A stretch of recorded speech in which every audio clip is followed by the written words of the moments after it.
In this lesson, we will do some post work on the single cell organism and create our final image.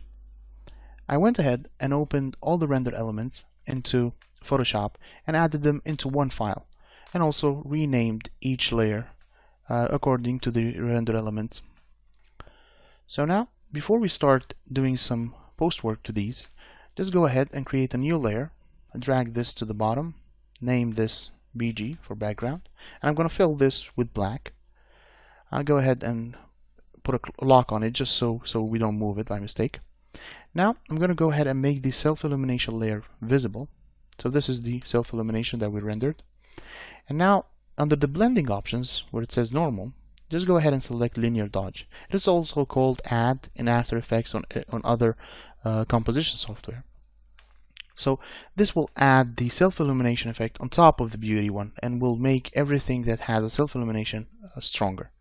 What I want to do with this is I want to add a small glow around the vines and those small dots that are on the nucleus. To do that, I'm going to go to Filter, Blur, Gaussian Blur, and just add something around 3.3, 3.5.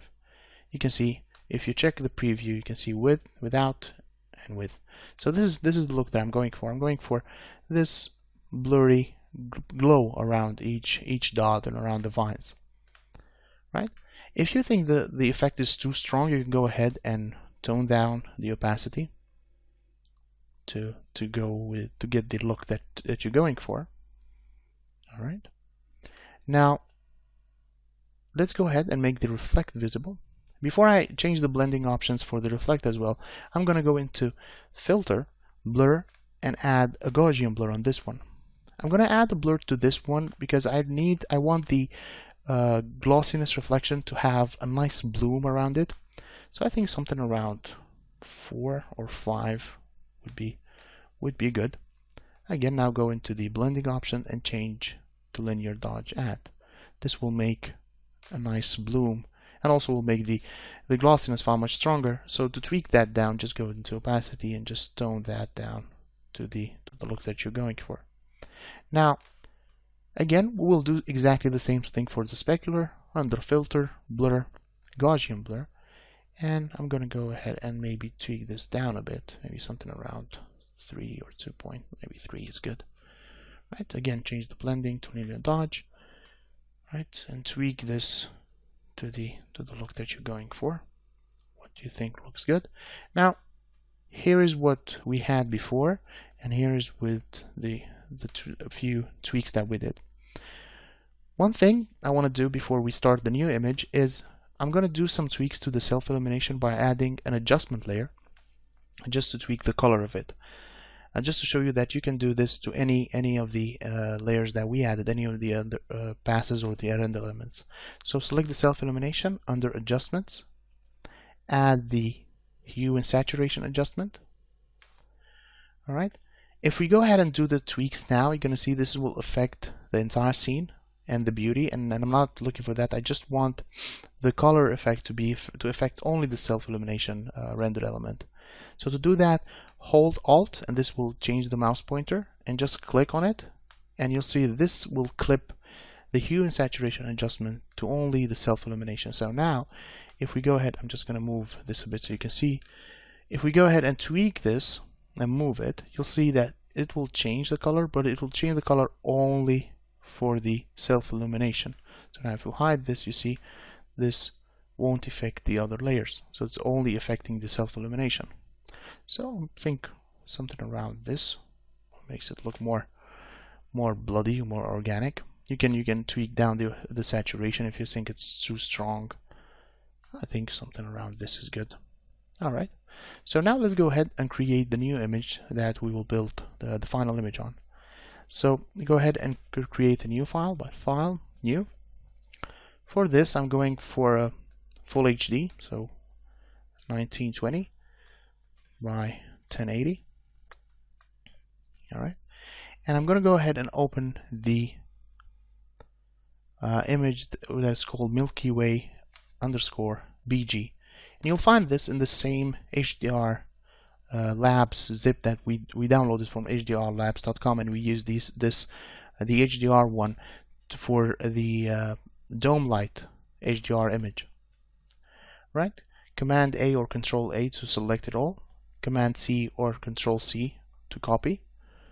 And in the new layer, just Command V or Control V to paste. Now let's go ahead and just move this just to get the look and the part that we think looks interesting. Just move it up a bit. And I think this looks good. It has a nice effect and a nice glow to the edge. I think I'll add this one here. Alright, I'll go ahead and just close this one because we won't need it. And I'm gonna save this as, I'm gonna go ahead and save this as the cell final. Alright. Okay. Now let's go back to the render elements, and before I drag this and drop it into the new file, what I want to do is I want to select all the layers and right click and select convert to smart objects. You might see it clipped on your side, but it says convert to smart object. This will add everything in one smart object, and you'll see why we're going to use that in the next lesson. So now let's name this the cell, and under window arrange, have to up vertical, and now just drag this into the new image. Alright, now go ahead and save this. Alright, and I'm going to go ahead and close it. We don't need it anymore. So now I'm going to go ahead and just duplicate this and arrange it across the scene just to get the composite that we're looking for, just to make the scene look more interesting. So what I'm going to do is I'm going to rescale this a bit. I have this like our centerpiece, and now I'm going to go ahead and duplicate this. So I'm going to go and command or Control J to duplicate it. Now again, hold this, transform it, make it smaller by hitting Command T or Control T, and scale this, move it to this side. Again, select this one, Control G or Command J to duplicate it. I'm going to make this a lot more bigger and make it as a foreground cell, just to add some depth to the scene.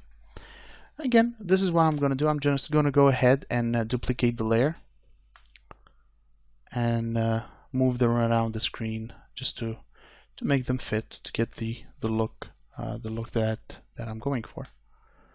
All right. Now in the next lesson, we will add some depths to the cell image and add some final touches to the final shot.